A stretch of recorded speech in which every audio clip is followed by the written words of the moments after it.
All night long, 7 News breaking new developments in the murder of this woman, Toni Henthorn. Prosecutors charging her husband, suggesting he pushed her off a cliff at Rocky Mountain National Park. Now we're getting a look at the specifics, including what he said happened the moment she died somewhere within the park. And Mark Stewart live in the newsroom to tell us what he's discovered. Mark? Eric, I can tell you this. After going through this stack of court records, it's very clear Harold Henthorn was controlling of his wife, Toni. Witnesses telling investigators her phone was actually forwarded to his. The papers also reveal what may have happened before, during, and even after her death.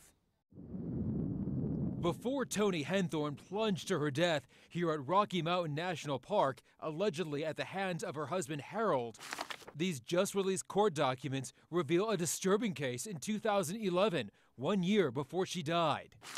Investigators say a wood beam hit Toni on her head while the couple was doing a project at her cabin.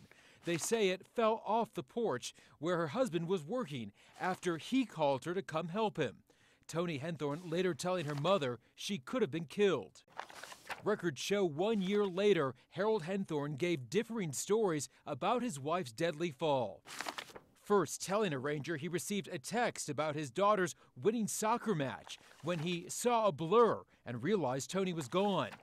2 weeks later, he gave a different version. He says he was looking for a text message about his daughter going to the babysitter's house. And the day after Toni died, investigators found a map in the Henthorn's car with the letter X on it, marking the spot where she fell. Yet he couldn't explain why it was there. Finally, several police agencies took in a total of 16 calls and letters expressing concerns about Toni Henthorn's death, asking for a complete investigation. Adding to the intrigue in this case, Henthorn's first wife died about 20 years ago changing a tire.